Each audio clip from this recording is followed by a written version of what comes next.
ახალი პოლიტიკური კონფიგურაცია, რაც გეგმავს გახარია, ვინ გადავა ყოფილი პრემიერის ბანაკში პოლიტიკური მოლოდინები მთავარში 6-ზე. როდის და რა ვითარებაში დააკავეს ივანე გულაშვილი, ვისი დავალებით და ვის უთვალთვალებდა, რასაც ხადებენ სახელმწიფო უსაფრთხოების სამსახურის ყოფილი თანამშრომლის ოჯახში.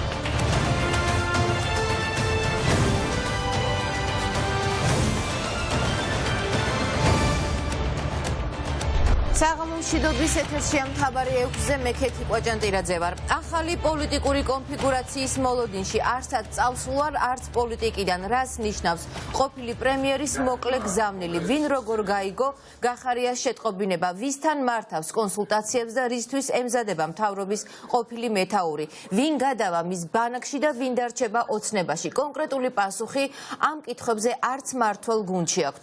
ქართული ოცნების წევრები ახლა პოლიტიკური მოვლენების განვითარებას და გახარიას კონკრეტულ განცხადებას ელოდებიან. ნინო სამყურაშვილი განაგრძობს საუბარს ამ თემაზე. გისმენთ ნინო.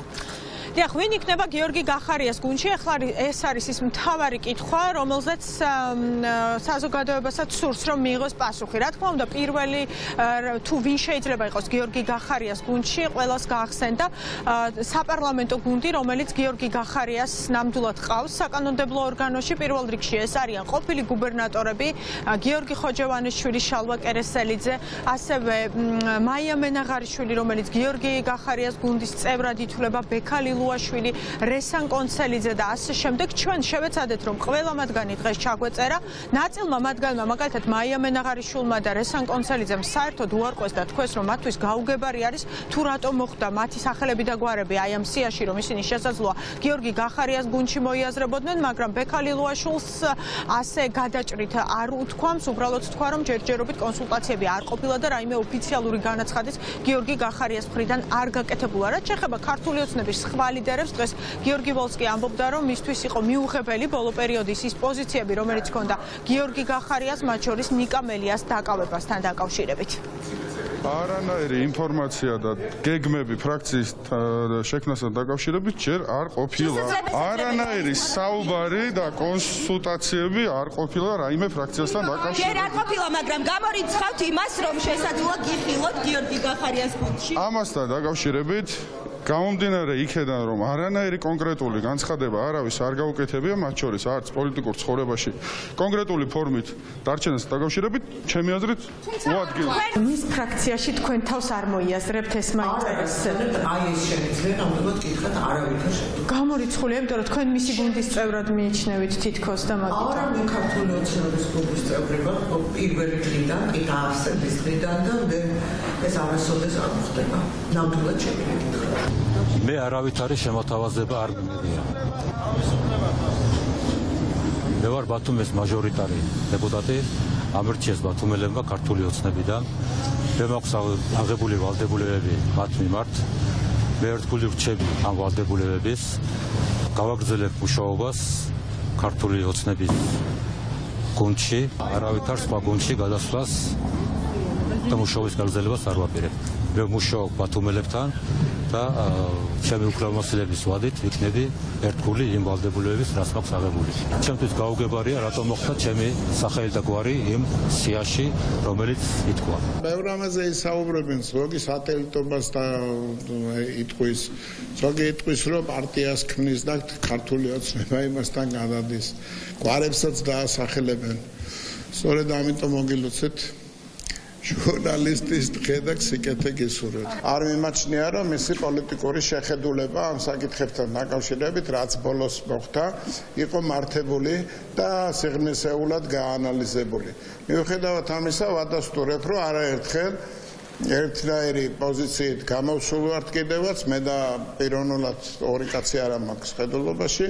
ის იყო ერთ-ერთი გამორჩეული ლიდერი პარტიის. მე ვფიქრობ, რომ აი გადაწყვეტილებებს, რომელსაც სახელმწიფოებრივი მნიშვნელობა ჰქონდა, აქ გაცილებით მეტი პრინციპულობა უნდა გამოეჩინა. გიორგი გახარია არასდროს ყოფილა დამოუკიდებელი პოლიტიკური ფიგურა. ეს არის განცხადება, რომელსაც ოპოზიციის სხვადასხვა ლიდერები აკეთებენ და ოპოზიცია ამბობს, რომ გიორგი გახარიას მიმართ არსებობს არაერთი კითხვა, მათ შორის 20 ივნისთან დაკავშირებით და სწორედ 20 ივნისის სისხლიან ღამესთან დაკავშირებით მას საზოგადოებისთვის ბევრ კითხვაზე აქვს პასუხი გასაცემი, ვიდრე ის პოლიტიკურ პარტიას შექმნის და მას პოლიტიკური ამბიციები ექნება ბიძინა ივანიშვილისგან დამოუკიდებლად. გახარია არასდროს არ ყოფილა დამოუკიდებელი პოლიტიკური ფიგურა და ვერ იქნება დამოუკიდებელი პოლიტიკური ფიგურა. შესაბამისად, მას ბევრ კითხვაზე აქვს პასუხი გასაცემი საზოგადოებისათვის, სანამ ის იფიქრებს პოლიტიკაში დაბრუნებას. პირველი რაც გიორგი გახარიამ საზოგადოებას უნდა დაანახოს არის ის, რომ ის არ არის ბიძინა ივანიშვილის ორბიტაზე და ამისათვის საჭიროა მასთან რეალური დაპირისპირება, იმიტომ რომ ის იყო პრემიერ-მინისტრი, რომლის დროსაც მოხდა 20 ივნისის დარბევა და ამ შეკითხვაზე მას პასუხი არ გაუწია, ასევე მან უნდა გასცეს ძალიან ბევრი პასუხები იმ კითხვებზე, რომლებიც დაგროვდა მისი პრემიერობის პერიოდში, ასე რომ ასე ხელოვნურად ვერავინ ვერ გახდება ოპოზიციონერი და მით უმეტეს ბიძინა ივანიშვილის წინააღმდეგ მებრძოლი ვერც პოლიტიკური ფიგურა და ვერც პოლიტიკური ორგანიზაცია. რა პოლიტიკური გეგმა ექნება საქართველოს ყოფილ პრემიერ-მინისტრს გიორგი გახარიას, რომელმაც ეს თანამდებობა სულ რამდენიმე დღის წინ დატოვა. ჩვენ შევიტყობთ სავარაუდოდ უკვე უახლოეს რამდენიმე დღეში, რაც შეეხება იმას, მოახერხებს თუ არა, რომ გიორგი გახარიას გუნდმა შექმნას პარლამენტში ფრაქცია. ასეთი რამეს ვერ შეძლებს გიორგი გახარია, რადგანაც ახალი რეგლამენტით პარლამენტის, როდესაც კონკრეტული პარტია, მაგალითად ქართული ოცნებიდან ერთი და იგივე ჯგუფიდან არიან დეპუტატები მოხვედრილები პარლამენტში, მათ ცალკე უკიდებლად ფრაქციის შექმნა აღარ შეუძლიათ, ამიტომ თუ გიორგი გახარიას მხარდაჭერას გადაწყვეტს რომელიმე დეპუტატი, მათ შეუძლიათ რომ დატოვონ ამ შემთხვევაში ქართული ოცნება, ქართული ოცნების ფრაქცია და ისინი როგორც დამოუკიდებელმა დეპუტატებმა ისე იმუშაონ საკანონმდებლო ორგანოში. მადლობა ნინო, ეს ნინო სამყურაშვილი იყო. ქართული ოცნება 2. საქართველოს მეოთხე პრეზიდენტი გიორგი მარგველაშვილი აცხადებს, რომ გიორგი გახარია ბიძინა ივანიშვილის ღია პროექტია, ეგრეთ წოდებული მესამე ძალის შესახებ. წინასწარ დაანონსებული ალტერნატიული ძალა თუ დამოუკიდებელი მოთამაშე. ოპოზიციაში ამბობენ, რომ ნებისმიერ შემთხვევაში გახარიამ იმ კითხვებს უნდა უპასუხოს, რომელიც საზოგადოებაში არსებობს. ეს პირველ რიგში 20 ივნისის სისხლიან ღამეს ეხება.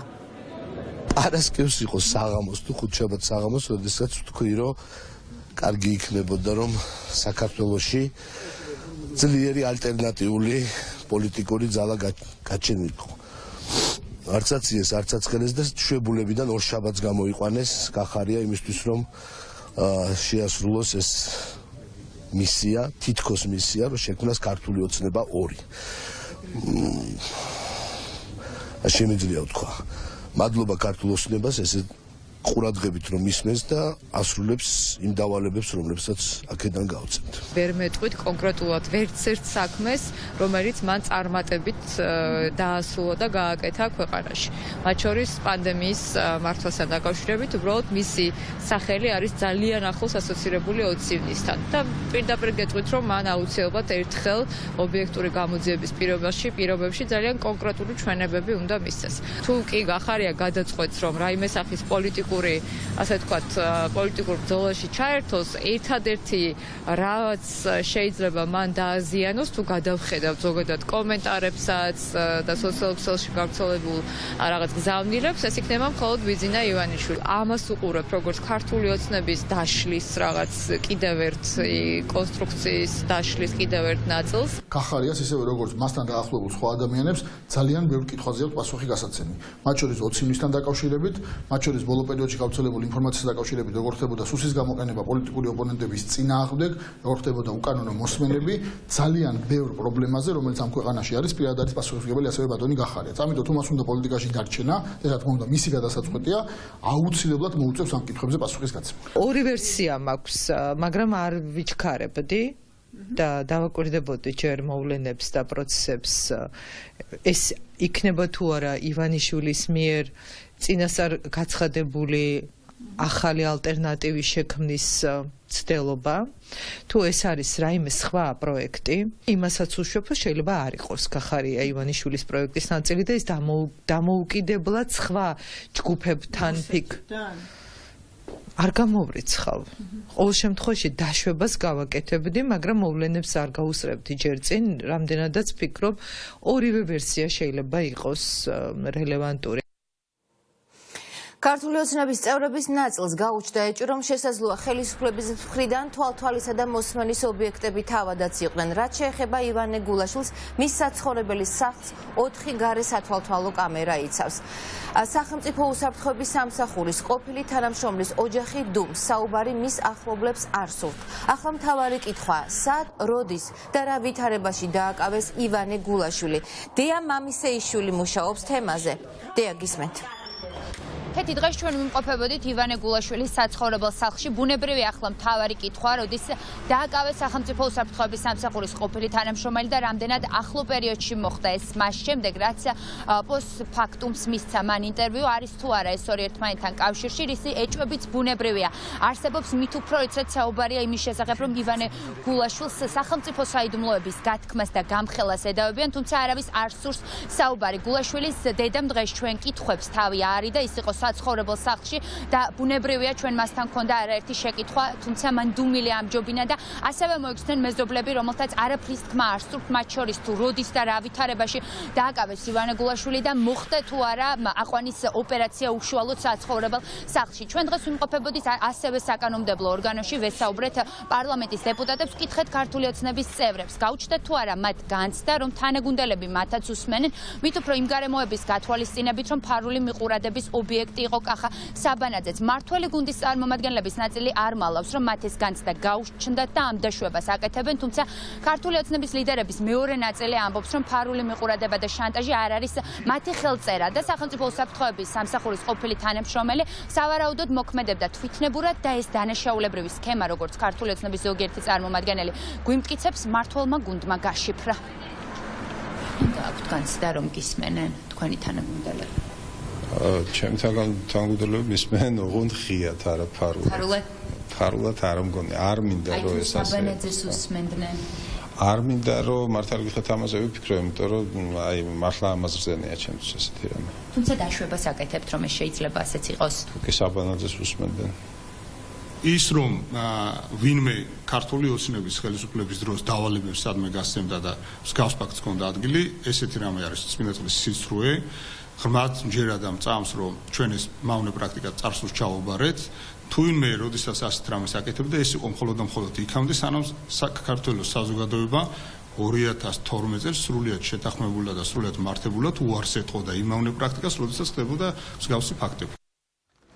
ივანე გულაშვილის საქმეს გრიფით საიდუმლო ადევს, თუმცა ჩვენ მედიის წარმომადგენლებს გვაქვს უფლება ვიცოდეთ, თუ როდის დააკავეს სახელმწიფო უსაფრთხოების სამსახურის ყოფილი თანამშრომელი და ამ კითხვით დღეს დილით მივმართეთ უწყებას, თუმცა ამ დრომდე კონკრეტული პასუხი არ მიგვიღია, რაც შეეხება სკანდალურ ინტერვიუს, რომელიც ექსკლუზიურად ჩაწერა მთავარმა არხმა. ამ ინტერვიუს შემდგომ თითქმის 1 დღე გავიდა, თუმცა ამის მიუხედავად საგამოძიებო უწყებები არაფერს ამბობენ და უცნობია დაიწყება თუ არა ამ ინტერვიუს შინაარსზე გამოძიება. მადლობა, ეს დეა მამისეიშვილი იყო. ქართული ოცნება მმართველობის 9 წლის თავზე უკანონო მოსმენებს და კომპრომატებით ომს განაგრძობს. ანა დოლიძე ხელისუფლების სამიზნე იყო მის საცხოვრებელ სახლში მიყურადებისთვის განკუთვნილი მოწყობილობა დაამონტაჟეს. ფარულად კულისებიდან აკონტროლებდნენ 20 ივნისის აქციას, თუმცა კადრები გააქრეს, რადგან იქ სავარაუდოდ სამართალდამცავი უწყებების უკანონობა იყო აღბეჭდილი. გიორგი რურუას მთავარი არხის დამფუძნებელს დაკავებამდე 1 დღით ადრე ავტომობილზე გადამცემი დაუმონტაჟეს.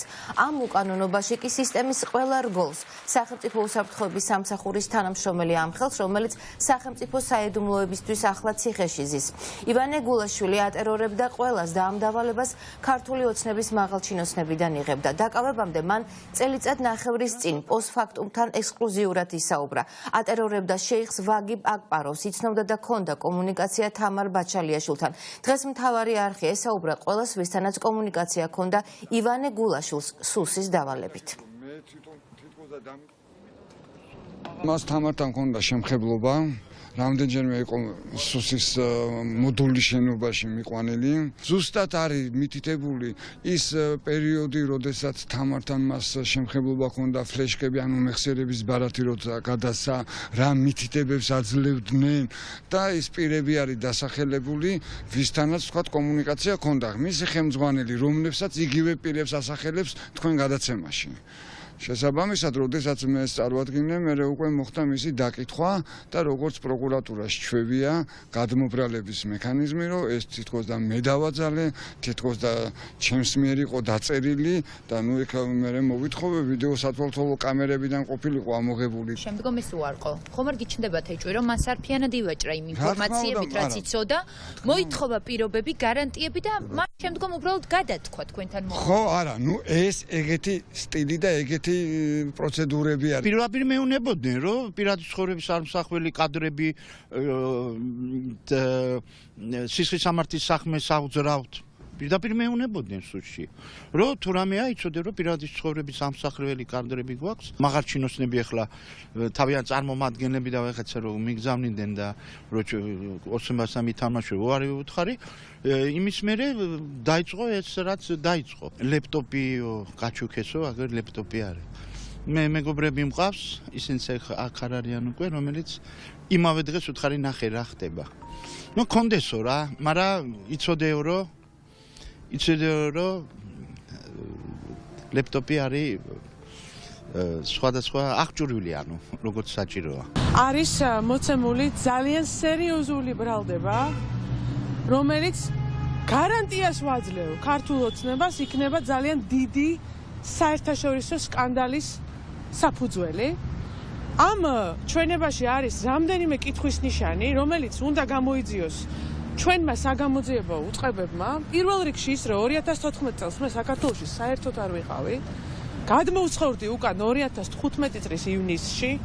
მეორე ის, რომ ეს ჩვენება მიცემულია მაშინ, როდესაც მე ვარ მთავარი მებრძოლი კლანის წინააღმდეგ. ქვეყანაში ტოტალური მოსმენები გრძელდება. ოპოზიციაში ამბობენ, რომ პოსტფაქტუმში გასული სკანდალური ინტერვიუთი დასტურდება, რომ აშანტაჟებენ და უსმენენ ყველას, პოლიტიკოსებს, ჟურნალისტებს, სამოქალაქო სექტორს. ოცნების ხელისუფლების სამიზნეა ყველა, ვინც ოლიგარქიულ რეჟიმს აკრიტიკებს და პრობლემებს უქმნის. ასეთი დაშვება ხდებოდა, რომ ერთმანეთის მიმართ თანაგუნდელების მიმართ, ხელისუფლებაში მყოფი პირების მიმართ ღია დავალებებს იძლეოდნენ ასეთი უკანონო თვალთვალის.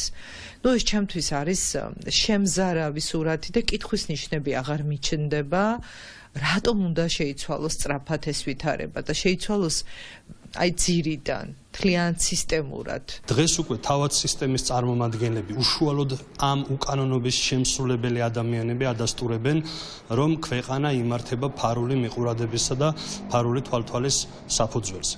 შესაბამისად ეს მიუთითებს იმაზე, რომ სისტემა ჩამოშლილია ფაქტიურად და იმისათვის, რომ არ ჩამოიშალოს მთლიანად სახელმწიფოც, აუცილებელია ქვეყანაში ამ კრიზისის განმუხტვა და კრიზისის განმუხტვის ერთადერთი გზა არის ვადამდელი არჩევნები. აქ მნიშვნელოვანი ის კი არის, ვის უსმენენ კონკრეტულად თავისი გუნდის წევრს, თუ პოლიტიკურ ოპონენტს, თუ მასმედიის წარმომადგენელს, თუ ასე შემდეგ სხვა ადამიანს. აქ მნიშვნელოვანი ის, რომ ზოგადად ხდება ამ უკანონო პრაქტიკის გაგრძელება და როგორც ჩანს კიდე ახალ სიმაღლეებზე ასვლა. ეს არის ის საკითხი, რომელიც ამ ქვეყანაში ერთხელ და სამუდამოდ უნდა დასრულდეს.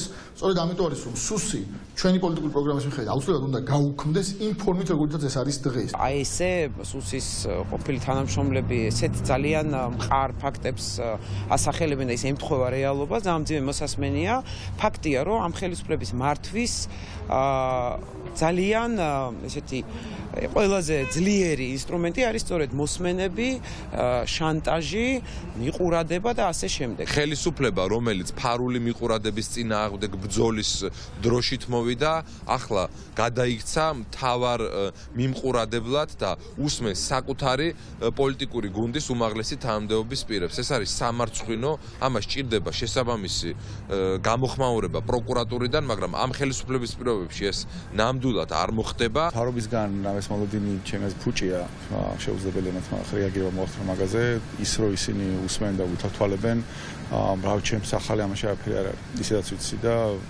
ჩემ ტელეფონზე და ჩემ აპლიკაციებს კი როცა ტელეფონზე საუბრობ, ხან რაღაცები მერთვებიან, ხან აკუსტიკა ისეთი, ხან რა ხდება, ხან რა ხდება. კრისტიან დანიელსონი საქართველოში ისევ დაბრუნდება და ოპოზიციასა და ოცნებას შორის მედიაციის პროცესს გააგრძელებს. ბრიუსელში დღეს გაიმართა ევროკავშირის საგარეო ურთიერთობათა საბჭოს ხდომა.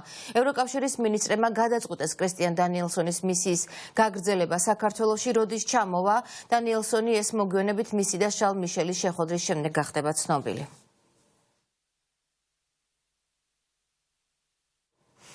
ოკუპაციასთან ბრძოლის სიმბოლო საქართველოს ჰიმნის ფონზე გამოასვენეს და იმ სასაფლაოზე დაკრძალეს, რომელიც ოკუპირებულ ტერიტორიაზე მოექცა. დათა პაპა უკანასკნელ გზაზე სამოქალაქო აქტივისტებმა და ოპოზიციური პოლიტიკური პარტიების წარმომადგენლებმა გააცილეს. სამოქალაქო გმირს პატივი არ მიაგეს ხელისუფლების მაღალჩინოსნებმა. საოკუპაციო ხაზთან დღეს ოცნების ლიდერებიდან არავინ გამოჩენილა. რა ხდებოდა ხურვალეთში? გიორგი ახალკაცი გვეტყვის, რომელიც ახლა პირდაპირ ეთერში შემოგვიერთდება. გისმენთ, გიორგი. დიახ, კეთი, ცოტა ხნის წინ გააცილეს ოკუპაციასთან ბრძოლის სიმბოლო უკანასკნელ გზაზე მისმა ოჯახის წევრებმა და ნათესავებმა. დათა ვანიშვილის გამოსვენების ცერემონია საქართველოს ჰიმნის ფონზე მიმდინარეობდა. საოკუპაციო ხაზთან შეკრებილები იყვნენ როგორც სამოქალაქო აქტივისტები, ასევე სხვადასხვა პოლიტიკური პარტიების წარმომადგენლები, რომლებიც დათა ვანიშვილს იხსენებდნენ და მას საქართველოს ეროვნულ გმირს უწოდებენ. გარდა ამისა, ისინი აპროტესტებენ საქართველოს ხელისუფლებას, ვინაიდან დღეს სოფელ ხურვალეთში ცენტრალური ხელისუფლების წარმომადგენლები არ გამოჩენილან, აქ არ ჩამოსულა ასევე საქართველოს პრეზიდენტი სალომე ზურაბიშვილი. ჩვენ დღეს გავასვენეთ დათა პაპა ოკუპაციასთან ბრძოლის სიმბოლო, სამოქალაქო გმირობის სიმბოლო და როგორც ვნახეთ ცენტრალური ხელისუფლებიდან არავინ იყო ჩამოსული, არავის მიუღია პატივი ამ ადამიანისთვის, რომელიც კიდევ ერთხელ გამეორდები, რომ ოკუპაციასთან ბრძოლის სიმბოლოს წარმოადგენს. სამოქალაქო გმირობის მაგალითი არის. ეს ვფიქრობ არის ზუსტად იმის მაჩვენებელი, თუ როგორ უდგება ამ საკითხს ზოგადად ჩვენი ხელისუფლება, ის რომ რუსი ოკუპანტი არ უნდა გაღიზიანდეს და უნდა დარჩეს ეს არ გაღიზიანებს პოლიტიკა, ეს ზუსტად ამის მაჩვენებელი იყო. წინააღმდეგ შემთხვევაში ბუნებრივად ჩვენ უნდა გვეხილა აქ ფაქტობრივად მთელი ხელისუფლება. დათა ვანიშვილი იყო ადამიანი, რომელმაც ტყვის გარეშე ოკუპანტებს მოუგო ბრძოლა. ის იყო ამ მიწის მცველი და მან არ დატოვა თავისი სახკარი, თავისი მიწა და ის სამუდამოდ დარჩა თავის ტერიტორიაზე. სამწუხაროდ დღეს ჩვენ ვერ ვხედავთ აქ ხელისუფლებას, პრეზიდენტს და დათა ვანიშვილი იმსახურებდა იმას, რომ მისთვის პატივი მიეგოთ. დავით ვანიშვილის დაკრძალვას დღეს ვერ დაესწრო მისი შვილიშვილი მალხაზ ვანიშვილი, რომელიც საოკუპაციო რეჟიმის მიერ შეიძლება ითქვას, რომ იდევნებდა და არსებობდა იმის საფრთხე, რომ ის ოკუპირებულ ტერიტორიაზე გადასვლის შემთხვევაში დაეკავებინათ. მე მაყურებელს შევახსენებ, რომ 88 წლის ასაკში დავით ვანიშვილი 19 მარტს გარდაიცვალა. ის ცოტა ხნის წინ ხურვალეთის ოკუპირებულ ნაწილში მდებარე სასაფლაოზე დაკრძალეს. მადლობა გიორგი ახალკაცი ხურვალეთიდან საუბრობდა. დათა პაპას პატივის მისაგებად ხურვალეთში დღეს ოცნების ხელისუფლების მაღალჩინოსნები არ გამოჩენილა. სამძიმარზე არც ქვეყნის მთავარსარდალი, არც პრემიერი, არც დეპუტატები ჩასულან. ერთადერთი, ვინც ხელისუფლებიდან ვანიშვილების ოჯახს მიუსამძიმრა, სუსის წარმომადგენელი ირაკლი ანთაძე იყო. დათა პაპას დაემშვიდობა საქართველოს მეოთხე პრეზიდენტი გიორგი მარგველაშვილიც. ჩვენ მოვედით, რომ პატივი მივაგოთ იმ ადამიანს, რომელიც გახდა საქართველოს გაუტეხლობის დღევანდელი გაუტეხლობის სიმბოლო. არაერთ პრეზიდენტთან ვარ მე აქ ნამყოფი და სიამაყით მომყავდა თავისუფალი სამყაროს ლიდერები სწორედ აქ და ვაცნობდი დათა პაპას სწორედ იმიტომ, რომ მეჩვენებინა რამდენად გაუტეხელია ჩვენი გენი. ეს ადამიანი არ იყო მომზადებული არც მეომრად, არც ჯარისკაცად, ის იყო რიგითი ქართველი, რომელმაც იბრძოლა სიცოცხლის ბოლო წუთამდე საქართველოს მთლიანობისთვის. ღმერთმა გაანათლოს მისი სული და მისი მაგალითი ჩვენი გამარჯვების და გაუტეხილობის სიმბოლო არის. დათა ვანიშვილი არის სიმბოლო ვაჟკაცობის, სამშობლოსთვის დავდადების და ოკუპაციასთან ბრძოლის. ჩვენ მოვედით, რომ გავაცილოთ უკანასკნელ გზაზე, სამწუხაროდ ეს გვიწევს მავცუხლართებთან, მაგრამ ჩვენ ყველაფერი უნდა გავაკეთოთ იმისათვის, რომ რაჭირება მალე დასრულდეს ამ ქვეყნის დეოკუპაცია, ასეთ ხალხზე იდგა და დღას ჩვენი ქვეყანა ესეთი ხალხი წერს ისტორიას და ზოგადად ხელისუფლებას მართებს განსაკუთრებული ყურადღება და მზრუნველობა იმ ადამიანების მიმართ, რომლებიც ცხოვრობენ ოკუპირებულ ტერიტორიებზე. აფხაზეთის თუ ცხინვალის მიმართულები და ყველაფერი უნდა გააკეთონ იმისათვის, რომ მათი უფლებები დაცული იყოს და შეუმსუბუქდეთ ყოფა. დათა პაპა ჩემთვის წარმოადგენს სიმბოლოს საქართველოს დამოუკიდებლობისათვის ბრძოლის სიმბოლო არის ადამიანი, რომელიც ათეული წელი არ ეგუებოდა ოკუპაციას, მიუხედავად მრავალი ფიზიკური, მორალური და ფსიქოლოგიური წნეხისა, შეძლო და შეინარჩუნა თავისი ქართველობა და თავისი საქართველოს სიყვარული ამ პატარა გოჯმიწაზე. მისი ანდერძი მეუღლისადმი არ მიატოვეს კუთხე. ეს არ არის მარტო მისი მეუღლისადმი ანდერძი, ეს არის ალბათ მთელი საქართველოსთვის და პირველ რიგში ჩვენი მთავრობისადმი. თავდაცვის მინისტრის მოადგილე ბოდიშს საჯაროდაც იხდის. დავით სუჯაშვილი თავის თავზე იღებს შეცდომაზე პასუხისმგებლობას და მიზეზებს განმარტავს. ოფიციალური განმარტება თავად უწყებას ამ ფაქტზე არ გაუკეთებია. მედიის განვითარების ფონდმა კი გამოქვეყნებული ფოტოს წარმომადგენლობა დაადგინა და გაირკვა, რომ ფოტო ოკუპირებულ სამხრეთ ოსეთშია გადაღებული და მასზე FSB-ს ოფიცერია. გარდა ამისა, ფოტო ძირითადად რუსულ საიტებზე ქვეყნდება. სუჯაშვილმა ქართულ მესაზღვრეებს პროფესიული დღე რუსი სამხედროს ფოტოთი მიულოცა. ნინო გაზელიანი განაგრძობს საუბარს და გვეტყვის რა პოლიტიკური გამოხმაურება მოყვა ამ ფაქტს გისმენთ ნინო. ქეთი თავდაცვის სამინისტროში ამ შეცდომას აღიარებენ და დავით სუჯაშვილმა გარდა იმისა, რომ ოფიციალურ გვერდზე მოიბოდიშა, მან არც ინტერვიუზე თქვა უარი და განაცხადა, რომ ეს არის მისი პირადი პასუხისმგებლობა, ასევე განმარტა, რომ მის ოფიციალურ გვერდს ადმინისტრატორი მართავს და ეს იყო მისი შეცდომა, თუმცა ამბობს, რომ ამ სამწუხარო შეცდომაზე თავად იღებს პასუხისმგებლობას, ასევე მიუთითა ყველა იმ ადამიანს, ვისი კრიტიკაც მოყვა ამ ფაქტს, რომ ეს მსგავსი კრიტიკისაგან მათ თავი შეიკავონ, ვინაიდან ეს არ იყო გამიზნული და ეს იყო მხოლოდ და მხოლოდ ადამიანური შეცდომა. პიროვნება ვისთქვათ ეს მოუვიდა ეს შეცდომა, ხოლო ძალიან ცუდ მდგომარეობაში. ამიტომ მე ვფიქრობ ამ საკითხზე ახლა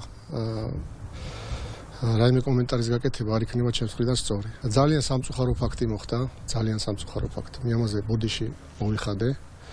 არასოდეს არ მომირიდება ჩემ საზოგადოებას და მოსახლეობას ეს უთხრა. მეორე, რატომ ხდება ის, რომ ჩვენი საზოგადოება იყოფა? რატომ ხდება, რომ იდგმება ის ნაბიჯები, რაც ჩვენ საზოგადოებას ყოფს? და დავსვამ კითხვა, ვის ინტერესში შედის ეს? ვის ინტერესში შედის, თქვათ, იგივე სახელმწიფო სტრუქტურებში მოღვაწე ადამიანების დისკრედიტაცია? კარგი იქნება თუ ამაზე დავსვამთ კითხვებს. ჩემი მიზანია, რომ კიდევ ერთხელ საზოგადოებას აუხსნა ეს ვითარება და უთხრა, რომ მოხდა ეს შეცდომა, მე ბოდიში მოვიხადი ამ საკითხთან დაკავშირებით. ეს ფაქტი შეაფასეს პოლიტიკოსებმაც, უმრავლესობაში მიუთითებენ ადამიანურ შეცდომაზე, თუმცა ოპოზიცია ფიქრობს, რომ ეს გარდა იმისა, რომ ეს არის სამწუხარო ფაქტი, ეს მიუთითებს არაპროფესიონალიზმზე და იმ პრობლემებზე, რომელიც თავდაცვის სისტემაში არსებობს. ჩემთვის, როგორც ყოფილი თავდაცვის მინისტრისთვის, ეს არის უდიდესი ტრაგედია. მესმის რომ შეიძლება ადამიანმა თქვას, რომ ეს არის ადამიანური შეცდომა და მოხსნა ეს პოსტი და ბოდიში მოიხადა, რაც ყველაზე მინიმალურია, რაც უნდა გაიკეთებია ბუნებრივია, მაგრამ ასეთი რამ რო არ უნდა ხდებოდეს იმ ქვეყანაში, რომლის 20% აქვს რუსეთს ოკუპირებული და ჩვენი თავდაცვის სამინისტროს მაღალჩინოსანი პოლიტიკური თანამდებობის პირი რუსი ჯარისკაცის ფოტოთი რო არ უნდა ულოცავდეს ჩვენს ხალხს მესაზღვრის დღე, ამაზე მე მგონი საუბარი ზედმეტია, ეს არის ძალიან სამწუხარო გამოხატულება იმ ზოგადი ტენდენციისა, რაც დაამკვიდრა ივანიშვილმა ჩვენ ქვეყანაში, ფაქტიურად ჩვენ აი ამ დეგრადაციით უბრუნდებით რუსეთის ექსკლუზიური გავლენის სფეროს. გასაგებია რომ ალბათ ეს იყო შეცდომა, მაგრამ ძალიან სამწუხაროა რომ ასეთი რაღაცები ხდება და ზოგადად მიუთითებს უფრო დიდ პრობლემაზე, რომელიც არსებობს, ეს არის დაუდევრობა, ეს არის არაპროფესიონალიზმი. ეს კონკრეტული ეპიზოდი არის სამწუხარო, არის ძალიან არასასიამოვნო, მაგრამ მე მგონია რომ ეს არ არის ყველაზე მთავარი პრობლემა, რომელიც დღეს აქვს იგივე თავდაცვის სამინისტროს თუ უსაფრთხოების სამსახურებს. გაცილებით დიდია პრობლემები, მათ შორის იმასთან დაკავშირებით, როგორ არ ხდება მიხედვა ბორდელიზაციის პრობლემის, როგორ არ ხდება სერიოზული რეაგირება სხვა უსაფრთხოების გამოწვევებზე, ეს იყო უბრალოდ ერთი პატარა სიმპტომატური მაგალითი. ხშირად ხდება ადამიანური შეცდომები, რომელიც გამოიხატება, რომლის გამოხატულება თუ გვინდა რეალურად და თუ გვაინტერესებს და თუ არა ვართ განგებ პოლიტიკურად ჩასაფრებული, შედეგებიდან უნდა ვიმსჯელოთ. რა ხარისხისა და რა დონის არის ურთიერთობა ჩვენი თავდაცვის უწყებისა, თქვათ ნატოს ქვეყნების თავდაცვის უწყებებთან. ან საერთოდ ამ ფორმატში რა პროგრესია გაკეთებული, რას აკეთებს თავდაცვის სამინისტრო და რა გააკეთა სოციალურ სფეროში. როგორ მომზადებული ყავს ჯარისკაცები და ასე შემდეგ.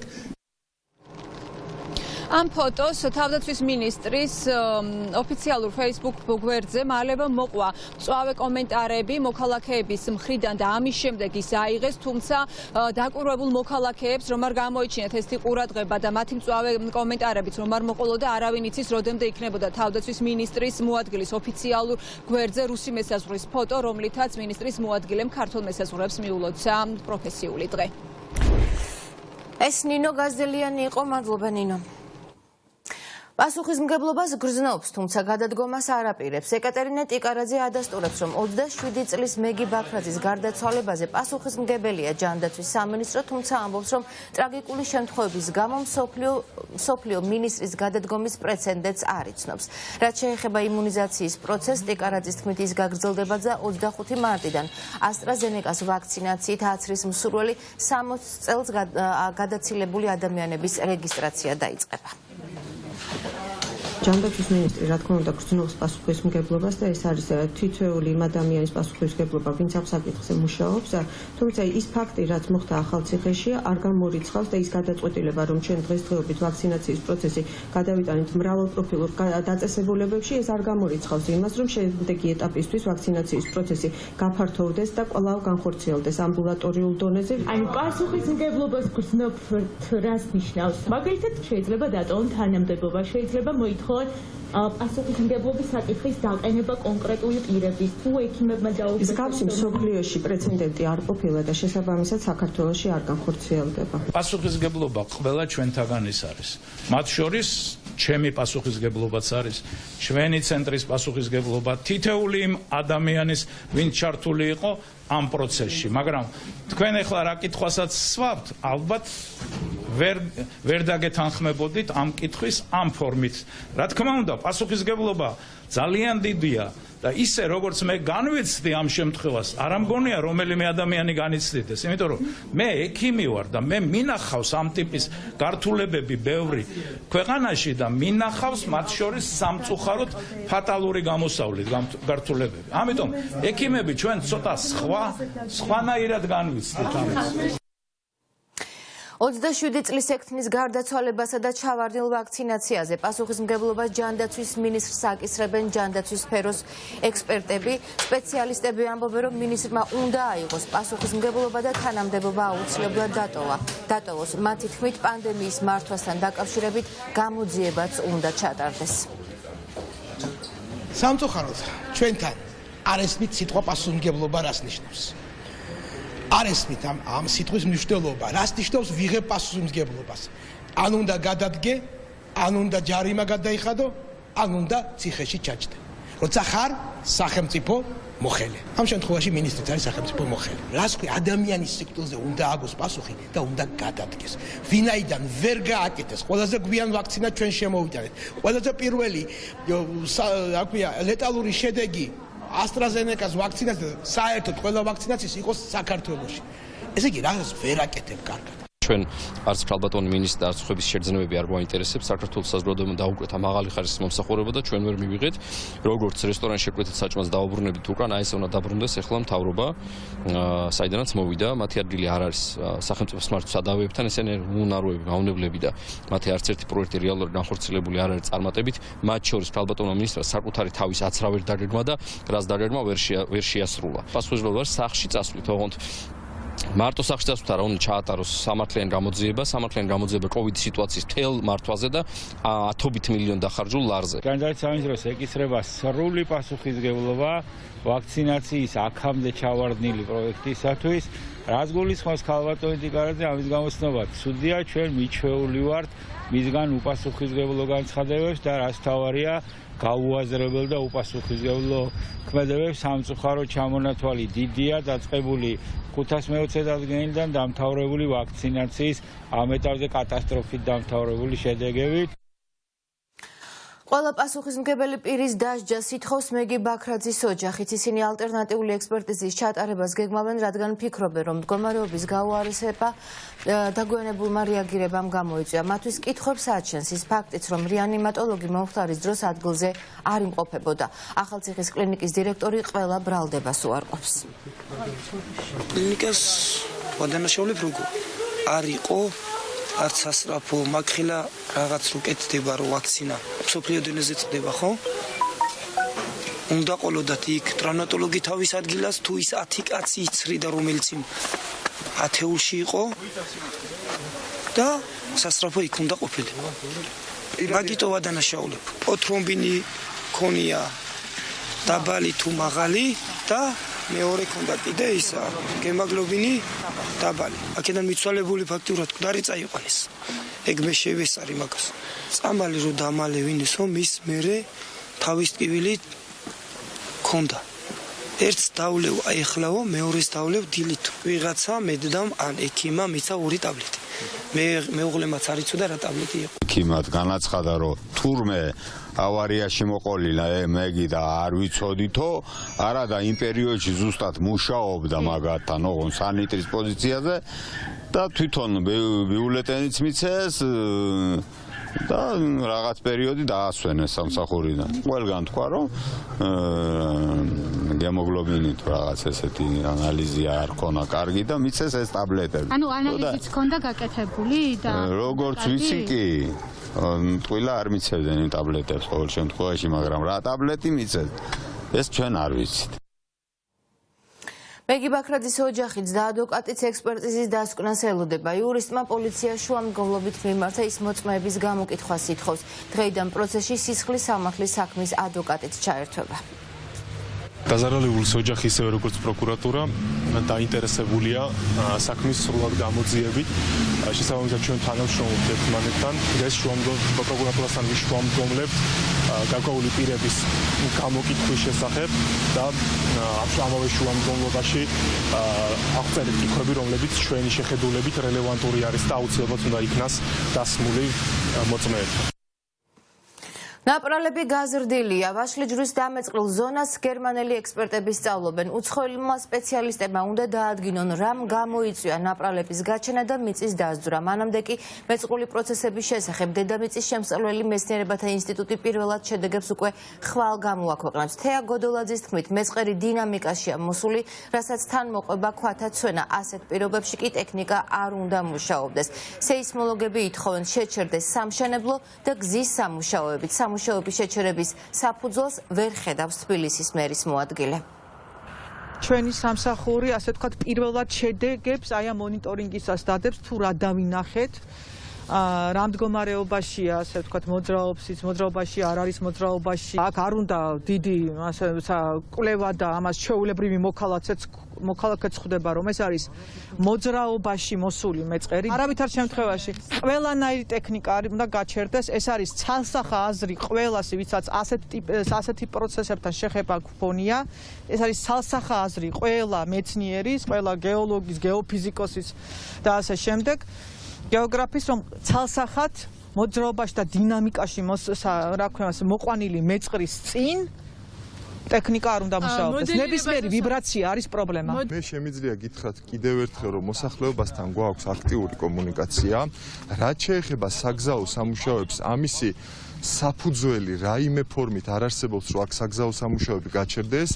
რაც შეეხება დაცულობის საკითხს, არაერთხელ გვითქვამთ ჩვენ, რომ უშუალოდ იმ არეალში და მის მიმდებარედ თეორიულად რომ წარმოვიდგინოთ თუ რა მიმართულებით შეიძლება ეს მეწყრული პროცესები განვითარდეს, ამ არეალში მოსახლეობა არ ცხოვრობს. ეს ტერიტორია სადაც საგზაო სამუშაოები და განხორციელებული იყო, შესწავლილი არის სამუშაოების დაწყებამდე. გაკეთებული არის დეტალური გეოლოგია, გაკეთებული არის დეტალური პროექტები, დაექსპერტებული არის ეს დოკუმენტაცია და სწორედ ამის შემდგომ მოხდა აქ სამუშაოების დაწყება. მერიამ გაიგო ეს დაახლოებით 2 კვირის წინ.